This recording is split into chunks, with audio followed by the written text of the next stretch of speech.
Barchaga assalomu alaykum. Demak, ushbu video mening universitetim haqidagi videoning ikkinchi qismi. Ya'ni endilikda ushbu videoda men ITMO'dagi o'qish haqida, o'qish tizimi haqida va undan tashqari umuman mening soham haqida, sochlarim qisman bo'lsa ham haqida ma'lumot berib o'tmoqchiman. Demak, boshladik.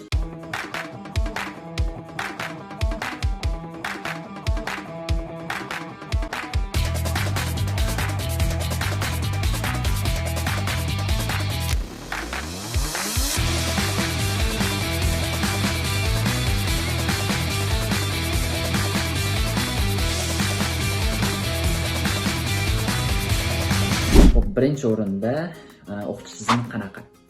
Demak, bakalavrdagi bilan solishtiradigan bo'lsam, bu yerda albatta o'zgarishlar katta, o'zgarishlar ko'p.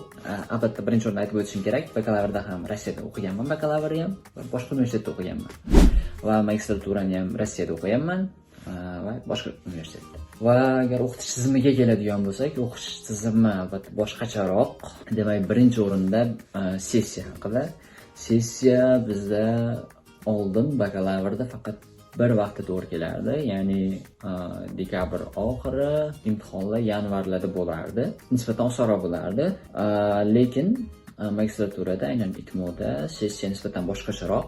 Ya'ni bizda birinchi qismi noyabr o'rtalariga to'g'ri keladi va ushbu paytda bizda 3 ta fanlardan imtihon topshirdik. Aniqrog'i, dekabr oxirida yana bitta sessiya bo'ldi va unda yana 2 ta fan topshirdik va undan keyin o'sha yanvarda yana 2 ta fan. Xullas 6 ta fan o'qigan bo'lsak, 2-2-2 shaklida bo'ldi, ya'ni har xil vaqtda bo'ldi, 2 ta fandan. Va aynan birinchi fanlar 2 ta fanni yopganingizdan keyin o'sha u fanlar chiqib ketadi, undan tayyorlanishni shart emas va keyingi 2 ta fanga o'tiladi va undan keyin yana 2 ta fan. Aynan mana shu tarzda bo'ldi va bu narsa bizni doimiy ravishda tayyorlanishimizga, har holda bir vaqt o'zida 6 ta fan o'qimasdan, aynan fikrimizni bir joyga, xayolimizni bir joyga qo'yib, chuqurlashtirilgan holda aynan 2 ta fandan o'qishga sharoit yaratib berdi. Bu albatta juda ham yaxshi. Va yana boshqa tarafi bu onlayn kurslar bo'ldi. Boshqa universitetlar bilan hamkorlikda, ya'ni bitta Innopolis universiteti tomonidan bitta kurs tashkil etildi va bundan tashqari ITMO'ning ichki kursi ham bo'ldi, onlayn shaklda tashkil etildi. Va lekin aynan mana shu onlayn shakldagisi ham baholandi va nisbatan qiyinroq bo'ldi yana ham. Как modul singari hamma zadaniyalar onlayn bo'ldi, tekshirishlar ham onlayn bo'ldi. Biz barcha o'zi ITMO'ning ichki sistemasida bo'ldi va imtihon ham даже ichki sistemasida bo'ldi. Biz просто shunchaki topshirdik, keyin o'zi sun'iy tekshirib, barcha javoblarimizni aytib berdi. Yana bitta sabab, boshqacha tarafini aytadigan bo'lsam, bizda barcha kurslar onlayn tarzda bo'ldi. Universitetga borishimiz shart bo'lmadi, offlayn darsga borishimiz shart bo'lmadi. Barchasi Zoomda yoki Telegramda yoki Discordda bo'ldi. Shu platformada barcha kurslar onlayn tarzda olib borildi. Shu sababli ham adashmasam o'tgan yili noyabr oxiri dekabrda ketib, iyunda hozir O'zbekistonda bo'ldim. O'zbekistondan turib o'qidim barcha kursni va imtihonlarni ham, zashitalarni ham, prezashitalarni ham hammasini onlayn topshirdim. Albatta juda ham qulay bo'ldi. O'zim xohlagan usulda, o'zim xohlagan tempda o'rganishga imkon bo'ldi.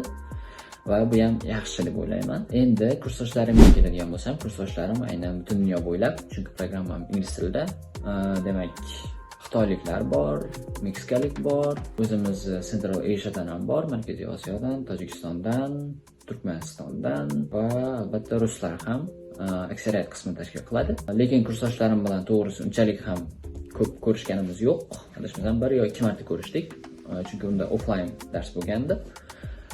Va undan keyin barchasi onlayn bo'lgani uchun birgalikda komanda bo'lib barcha vazifalarni bajaramiz. Lekin albatta mitinglar bo'ladi har xil, Google'da yoki Zoom'da birgalikda gaplashib, birgalikda muloqot qilib vazifalarni bajaramiz. Lekin yuz ko'rishish bo'lmadi va lekin hozir 12-iyulda bitiruv kecha bo'ladi, diploma topshiriladi va o'shanda menimcha barchamiz yig'ilishib borib diplomlarni olamiz.